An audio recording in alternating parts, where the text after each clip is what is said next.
मुझ जैसा गुनाहगार को, इस बात को समझते हुए आपको बपतिस्मा में कदम रखना है। आप ऐसे ही बपतिस्मा में कदम रखोगे, बपतिस्मा लोगे, उससे कोई फायदा नहीं, क्योंकि कितने लोग बपतिस्मा लेके भी अभी भी पवित्र आत्मा का वरदान नहीं पाता और बपतिस्मा लेके भी प्रभु में नहीं चल पा रहे, तो उन लोगों के द्वारा कई सारे लोगों का जिंदगी प्रभु में आने के लिए रुकावट बनता है। उससे क्या होगा पता है? हम ज्यादा दोषी माना जाएंगे। हम खुद का उद्धार को बचाना चाहिए, बपतिस्मा लेके पवित्र चाल चलन होना चाहिए, व्यवहार ढंग बोलचाल सब चीज बदलाव होना चाहिए, वो नहीं है। और दूसरी बात, हमें जो देखेगा, जो प्रभु के पास आ रहा है या ना आने वाला है, वो तुरंत क्या सोचेगा, अच्छा पवित्र जीवन की मतलब, बपतिस्मा का जिंदगी मतलब ये लोग रह रहे वैसे रह रहा है, तो इसे क्या बदलावट है, इस तरह करके वो लोग सोचते हैं। तो इस तरह सोचने की वजह से वो प्रभु के पास नहीं आ पाते। तो उसके लिए रुकावट कौन है? हम जो बपतिस्मा ले चुके, हम ही लोग रुकावट है। हम तो खुद स्वर्ग में जाने के लिए बपतिस्मा ले रहे, और बपतिस्मा लेने वाले या प्रभु के पास आने वालों के लिए हम खुद रुकावट बन गए, तो क्या अब प्रभु का राज्य मिलेगा? मान लीजिए आप किसी कंपनी में काम कर रहे हैं, उस कंपनी का बेनिफिट आपके द्वारा होना चाहिए, बेनिफिट ना होते हुए नुकसान हो रहे हैं और लोग उस कंपनी में नहीं आ रहे, तो वो मालिक जो है आपको रखेगा अपने काम में? आपको नहीं रखेगा ना। क्यों रखेगा? तुम्हारे द्वारा मेरे फायदा से ज्यादा नुकसान ज्यादा हो रहा है, तो इसलिए मैं अपना कंपनी में तुझे नहीं रखूंगा, निकल जा करके, दफा हो जा करके धक्का देके बाहर निकालेगा। इसी प्रकार प्रभु का राज्य का है। अगर हम सही चाल चल नहीं चलेंगे, प्रभु में मजबूत नहीं होंगे, बपतिस्मा लेंगे, उसके बावजूद भी ऐसा व्यवहार ही रहेगा, तो बहुत लोग प्रभु के पास आने के लिए हम ही रुकावट बनेंगे। क्योंकि हमको देखने वाला प्रभु को देख के प्रभु के पास आता है। तो हर एक आत्मा को लेके हमें गवाही देना पड़ेगा प्रभु के सम्मुख को न्याय के दिन। ठीक है, इसलिए ये छोटा सा प्रार्थना करेंगे। महान परमेश्वर, धन्यवाद प्रभु जी सुंदर समय के लिए प्रभु। फिर कुछ हफ्तों के बाद प्रभु जी इस तरह बपतिस्मा के लिए जो तैयार हो रहे प्रभु, उनसे बात करने के लिए मौका दिया प्रभु, उसके लिए धन्यवाद करती हूँ। बपतिस्मा का नाम से आपके पास आए प्रभु जी, इन्होंने बहुत समय से कलिसिया में है, वचन सुन रहे, आपको विश्वास करा, उद्धार करते के रूप में आपको स्वीकारा, प्रभु जानकर अंगीकार करा प्रभु, बपतिस्मा के लिए, क्योंकि मैं संसार के लिए नहीं आपके लिए जीना चाहता हूं करके प्रभु निर्णय कर चुके हैं प्रभु जी। इन लोगों को आपका हाथों में सौंप देते हैं। हमारा कर्तव्य प्रभु जी, इनको सही सही जानकारी के साथ सही रीति से आपके सामने खड़ा करना। पौलुस भी बोलता है, मैं आपको निर्दोष तौर पर प्रभु के सामने खड़ा रखना चाहता हूँ। प्रभु के राज्य में तुम्हें, प्रभु के सिंहासन के सामने तुम्हें निर्दोष बनाकर खड़ा रखना चाहता हूँ, खड़ा करना चाहता है प्रभु पौलुस अपने सेवा की जिंदगी में। जो विश्वासी लोग उसके सामने आए प्रभु जी, इसी प्रकार हम भी लोगों को निर्दोष बना के आपके सामने खड़ा रखना चाहते हैं प्रभु जी, ताकि ये लोग दोषी ना बने और नरक में ना जाए करके प्रभु जी। इसलिए प्रभु इन दिनों में जो बताए जाने वाला संदेश बपतिस्मा के तौर पर प्रभु अच्छी तरह समझने के लिए, अपने हृदय में बिठाने के लिए, उसी की तरह व्यवहार को जहां बदलना चाहिए, शायद अभी तक इतना नहीं बदला, तो आगे और थोड़े दिन बचे हैं प्रभु जी, अपना विश्वास को जिंदगी में आगे बढ़ते हुए व्यवहार को, सोच बोल को, सब चीजों को बदल कर, मन को बदल कर चलने वाले बने प्रभु। इस लाइव के द्वारा भी प्रभु जी मौका दिए, धन्यवाद। आप हमारे बीच में होके अध्यक्ष होके चलाने के लिए छोटी सी प्रार्थना यीशु के नाम से मांगते हैं, आमीन। तो पिछले दिन में मैंने जब लास्ट टाइम बैठी थी आपके सामने, जब कोरिन्थी पत्रिका को लेके आपसे बात हुआ था, क्या करके इजराइल लोग समुद्र में उस बादल के नीचे बपतिस्मा लिया, सुना है ना, वही बात सुना है ना लास्ट टाइम।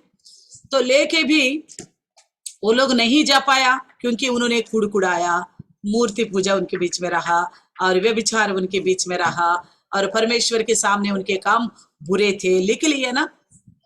तो इस तरह होने की वजह से वो लोग प्रभु के राज्य में नहीं जा पाया। तो उनके, यानी कि प्रभु का राज्य, यानी कि परमेश्वर उनके लिए जो तैनात किया था कानान देश, वो लोग नहीं पहुंच पाया। तो उनको वो देश जो मिलना चाहिए था वो नहीं मिला। तो अभी हमारे विषय में हम क्या करें, उनको, उनके लिए तो वो समय खत्म हो गया, यानी कि उनको बता दिया गया था कि आप अभी निकल गया, आप निकलोगे, यहाँ से चलोगे, आपको मूसा का नेतृत्व में लेके जाएगा, आप कानान देश में पहुंच जाओगे, ये सारी बातें बता दिया गया। मूसा के नेतृत्व में चल रहे थे, मगर उनकी गड़बड़ी की वजह से उन्होंने पूरी रीति से ना झुकने की वजह से, प्रभु को कोसने की वजह से, प्रभु के दास को कोसने की वजह से, कुड़कुड़ोने की वजह से, और प्रभु को जो अच्छा नहीं लग रहा है वो व्यवहार उनके अंदर अभी भी बना रहा, इस वजह से वो लोग नहीं जा पाया। जो वाचा का भूमि है उसमें वो लोग शामिल नहीं हो पाए। ठीक है, तो उनके लिए तो वो कहानी खत्म, यानी कि इजराइल लोग अभी फिर कानान के लिए अब सफर करे, वो तो कहानी खत्म अभी। मगर हमारे लिए अभी भी वो वादा स्थिर है। हमारे लिए वो वादा कौन सा?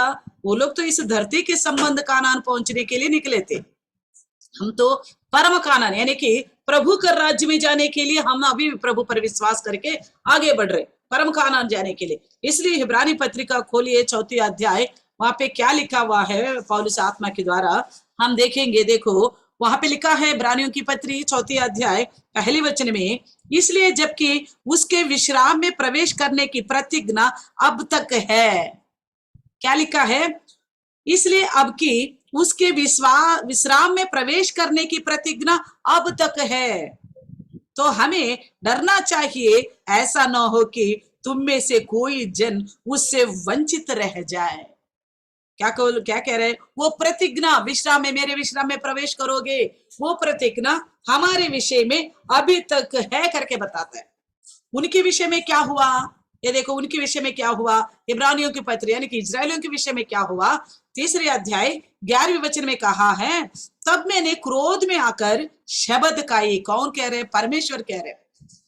तब मैं क्रोध में आकर शपथ खाई, वे मेरे विश्राम में प्रवेश करने ना पाएंगे। क्यों शपथ खाया है? परमेश्वर उनके प्रति क्रोधित हो गया। वहां पे आप 7वें वचन से पढ़ेगा तो ये अविश्वासी की चाल चले थे। ये लोग अविश्वास की चाल चलने की वजह से इनका मन कठोर हो गया, इनका मन आत्मा में पवित्रता नहीं रहा। ये लोग परमेश्वर का आवाज को नहीं सुना। 7वें वचन से इस वजह से परमेश्वर ने इनको परीक्षा में डाल दिया। ये जिनके जंगल में उनको लेके गया और इनका मन और कठोर होता गया। अब लोग अपना आप को नहीं जांच परखा और 40 दिन तक उनको प्रभु ने चलाया। इस कारण उस समय के लोगों से क्रोधित रहा परमेश्वर ने और कहा, इनके मन सदा भटकते रहता है। क्या बोला? उन लोगों को लेकर सदा भटकता रहता है इनका मन, एक समय भी इनका मन स्थिर नहीं रहता, सदा भटकता रहता है। आज पानी नहीं मिला, पानी दे दिया, तो कल पानी नहीं मिला तो क्यों भटकना है, क्यों कुड़कुड़ाना है? कल पानी नहीं मिला तो पानी दे दिया ना परमेश्वर ने चट्टान से, तो आज भी देगा। कुड़कुड़ाने की आवश्यकता क्या है? तो बोल सकते ना, मूसा चलो हम प्रभु से प्रार्थना करेंगे, हमें पानी मिलेगा। वो चट्टान से पानी देने वाला, चट्टान से कहीं पानी निकलता? चट्टान को तोड़ने से, फोड़ने से नहीं निकल सकता।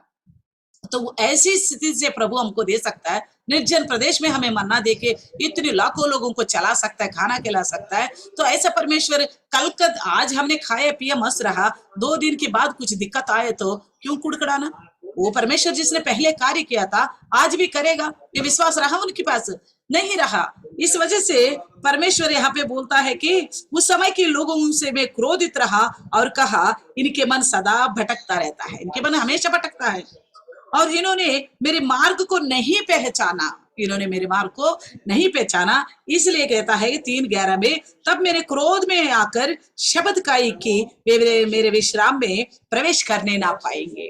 यानी कि जिनका मन भटकता है, प्रभु में स्थिर नहीं रहता है, प्रभु की इच्छा के अनुसार नहीं चलता है, उनसे परमेश्वर अप्रसन्न रहता है और इनसे क्रोध खाता है परमेश्वर और कहता है कि ये लोग मेरे विश्राम में प्रवेश नहीं करेंगे करके शपथ खाया। वो ऐसे ही नहीं बोला, मैं अपना जीवन का शपथ खाता हूं, ये लोग मेरे विश्राम में प्रवेश नहीं करेंगे।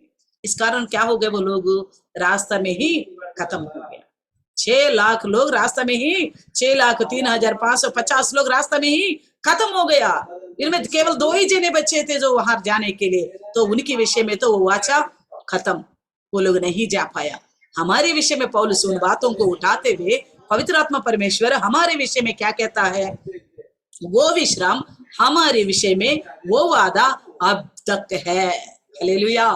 वो वादा अभी तक है, विश्राम में प्रवेश करने की वाली वादा। इजरायलियों की जो वादा था वो खत्म हो गया, उसका सीमा खत्म हो गई, उसका समय खत्म हो गए। मगर अभी हमें जो विश्राम में प्रवेश करने की वादा है अब तक है। प्रभु कितना महान है, वो वादा को कंटिन्यू कर रहे। जब तक प्रभु यीशु मसीह बादलों में नहीं आएगा तब तक वो वादा लगातार बरकरार बना रहेगा। इसलिए कहता है 4 अध्याय में, एक बार और पढ़ो, इसलिए जबकि उसके विषय विश्राम में प्रवेश करने की प्रतिज्ञा अब तक है। तो हमें क्या करना चाहिए? उनको तो पास तो मौका नहीं है, वो तो जंगल में मर गया, खत्म हो गया, वादा भी खत्म हो गया, उनकी चौथी पीढ़ी उस राज्य में कानान में पहुंच गया तो वादा खत्म हो गया। मगर हमारे लिए अभी वो वादा स्थिर है, वो वादा स्थिर है। कहता है तो हमें डरना चाहिए, ऐसा ना हो कि तुम में से कोई कोई जन उससे वंचित रह जाए, उस किसे परमेश्वर की विश्राम में प्रवेश करने की उस वादा से वंचित न रह जाए। इसलिए तुम्हें डरना चाहिए।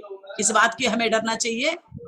किस बात की हमें डरना चाहिए? कभी हमें उस वादा किया हुआ उस विश्राम में प्रवेश होने में कोई हमसे वंचित ना हो जाए, नहीं कि हम पीछे ना हट जाए कहीं। हमें डरना चाहिए। इजराइल के तो वादा खत्म हो गया, उनका वादा तो फिनिश हो गया, मगर हम सब के लिए जो वादा परमेश्वर ने कहा तुम मेरे विश्राम में प्रवेश करोगे, उनको तो बोल दिया तुम मेरे विश्राम में कभी भी प्रवेश नहीं करोगे, इसलिए वो लोग खत्म हो गया। आपके लिए, मेरे लिए कहता है, आपके लिए वो वादा अभी भी बरकरार है।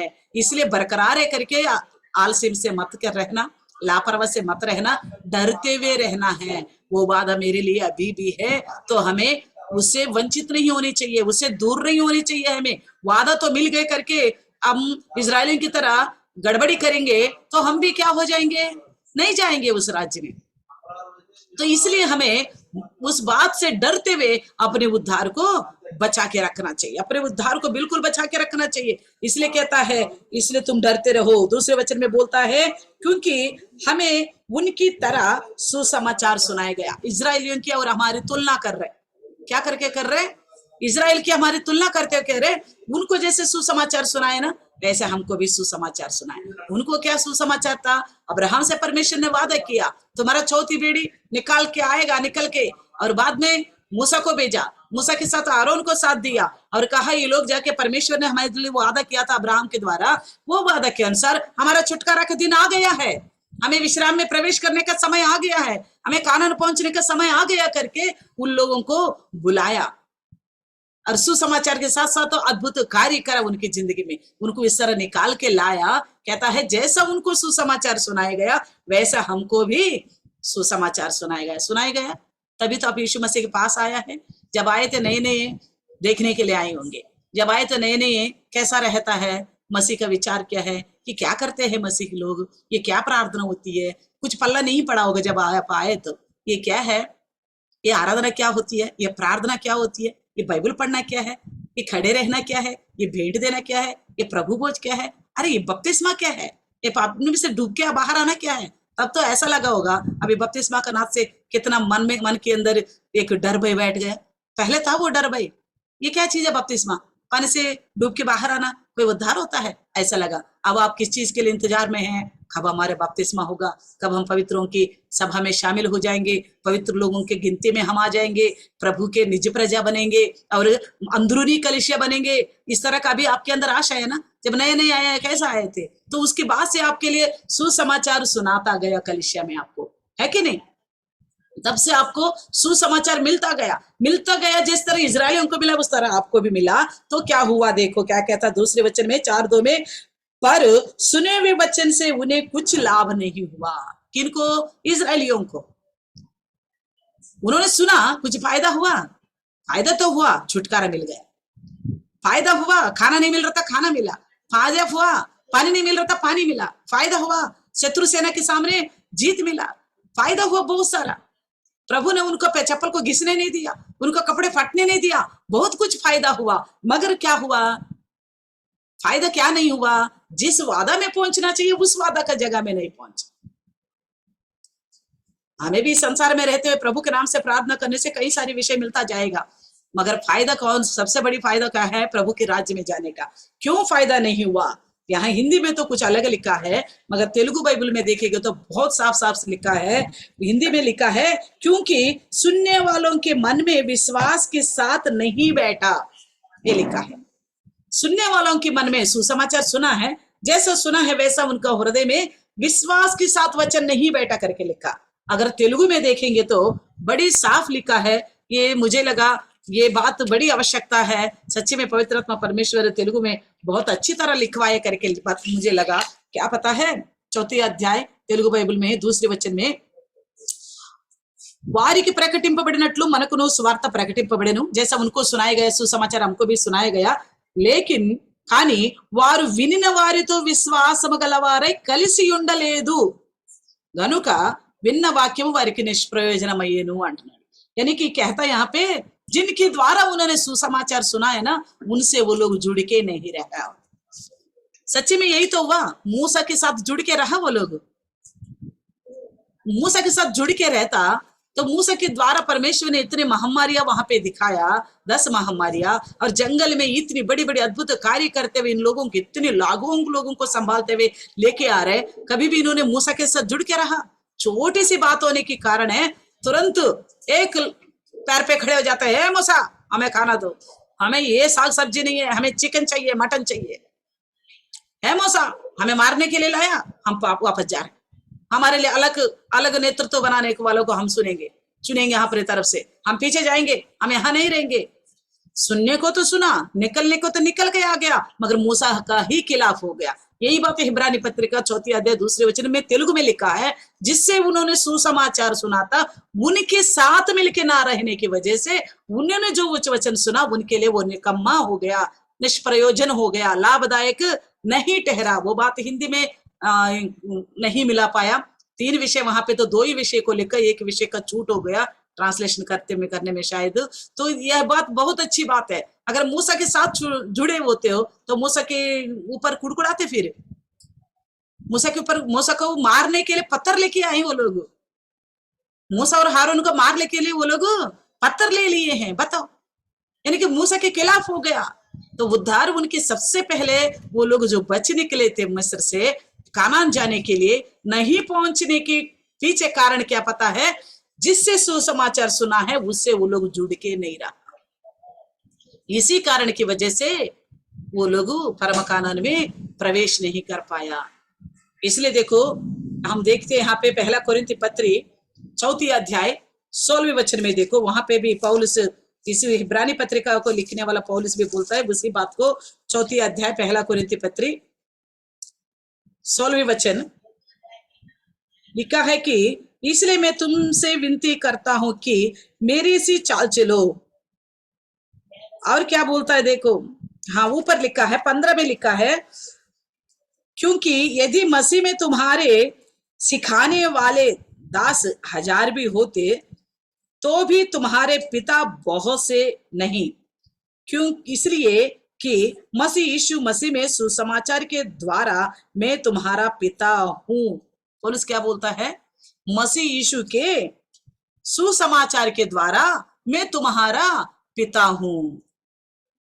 क्यों बोल रहे हैं मैं आपको तेलुगु में तो 16 में ही लिखा था इस बात को मैंने आपको जन्मा है करके बोलता है मैंने आपको पैदा किया हूं करके बोलता है शायद 14 में लिखा है मैं तुम्हें लज्जित करने के लिए बातें तुमसे नहीं लिखता परंतु अपने प्रिय बालक जानकर तुम्हें चिताता हूं मगर इस बात को तो हिंदी में तो पुत्र हो तुम्हारे पास भेजा गया हिंदी में तो नहीं लिखा गया तेलुगु में लिखा है कि क्योंकि मैंने पैदा किया हूं अपने सुसमाचार के द्वारा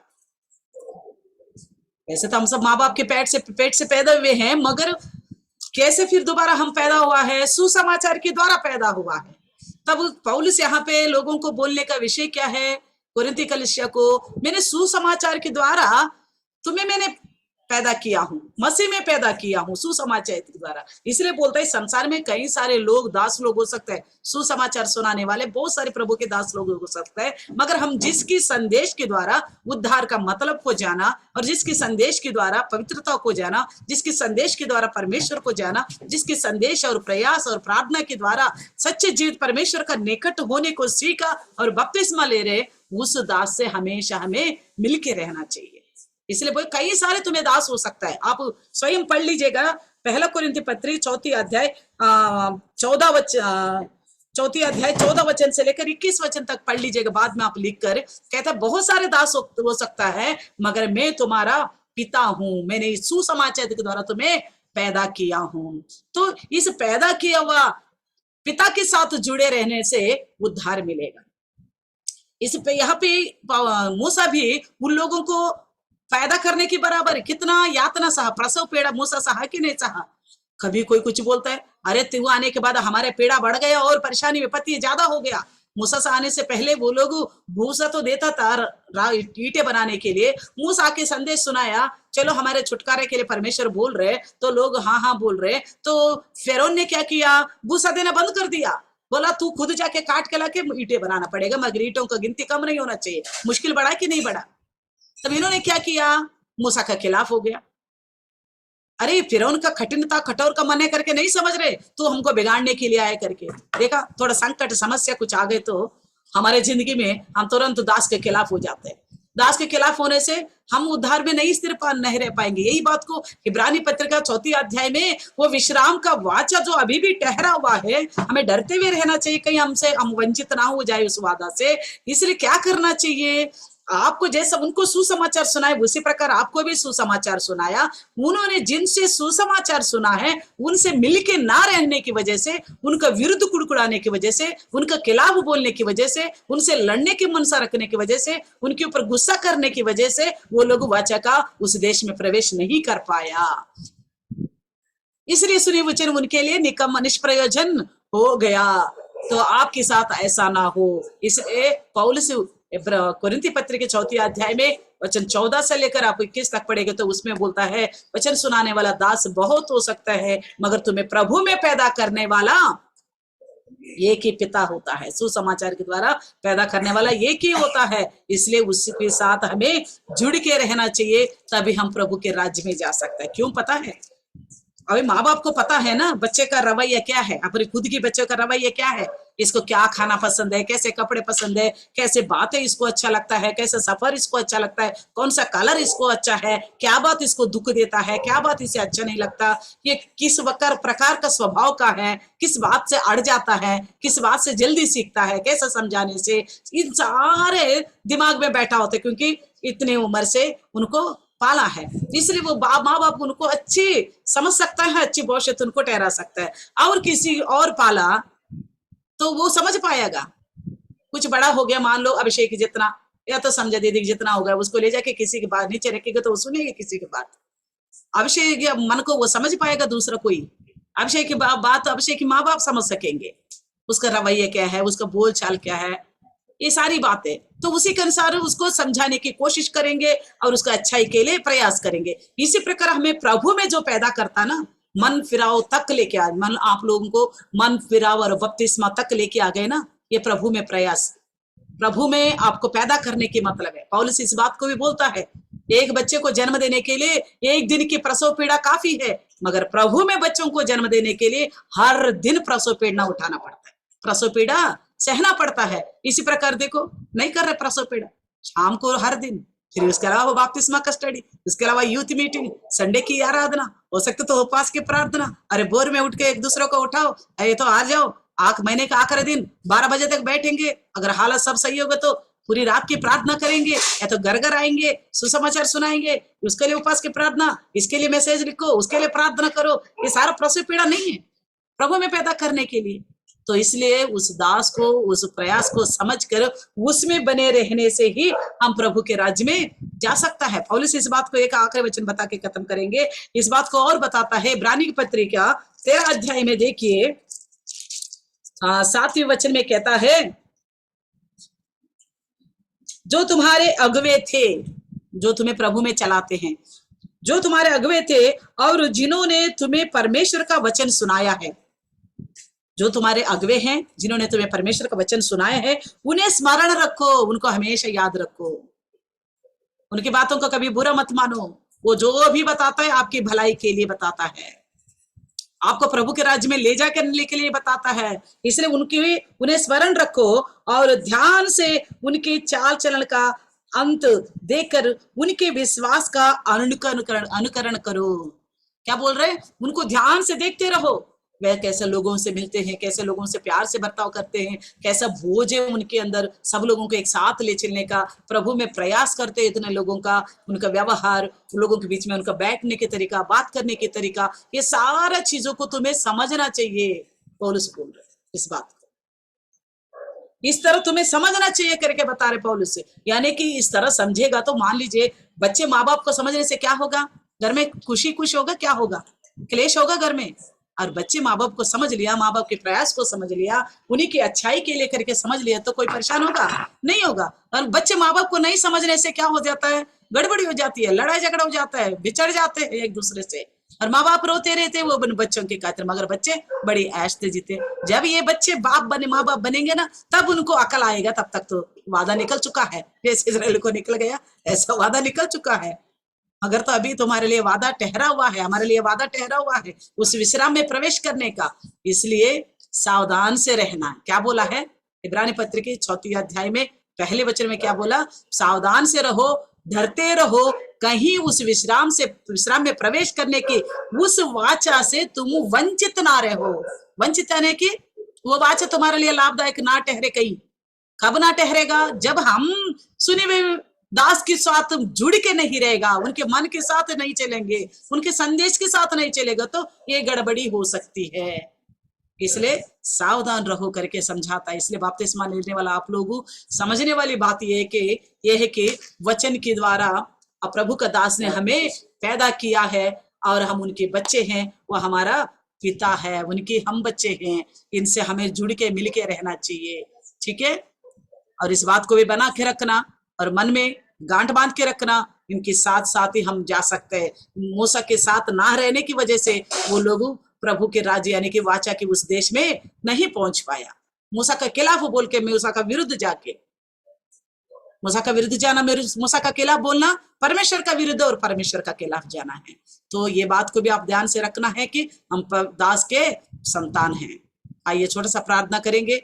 महान परमेश्वर, धन्यवाद प्रभु जी, बपतिस्मा के लिए तैयार होने वाला इन बच्चों को आपका हाथों में सौंप देती प्रभु जी। क्योंकि प्रभु जिस तरह इजरायलियों के लिए तो वाचा था प्रभु विश्राम में प्रवेश करने का, मगर उन्होंने प्रभु जी जिनसे वचन सुना उनसे मिलके नहीं रहा, उनका ही खिलाफ कुड़कुड़ाने लगा, तो प्रभु जी वो लोग उस वाचा से वंचित हो गए। प्रभु जी हमारे साथ ऐसा ना हो करके पौलुस डरते हुए बोलता है, तुम अपने चाल चलन के विषय में सावधान रहो, तुम इनके साथ मिलके रहो। और कहता है बहुत सारे दास हो सकते तुम्हें सुसमाचार सुनाने वाला, मगर वचन में पैदा करने वाला एक ही है। उनके रवैया को, उनके चाल चलन पर दृष्टि रख के चलो करके समझाता है प्रभु जी। इन बातों के अनुसार इनका विश्वास मजबूत हो। बपतिस्मा के लिए बहुत थोड़ी दिने हैं प्रभु जी, लोग लगातार प्रार्थना करें, अपने विश्वास को तोलते हुए, जांचते हुए, फरकते हुए, गलतियों को छोड़कर हर दिन पवित्र होने में आगे बढ़ते रहे। धन्यवाद करते हुए यीशु के नाम से दुआ मांगती हूँ, आमीन। Praise the Lord. एक बात आपसे कहना चाहती हूँ,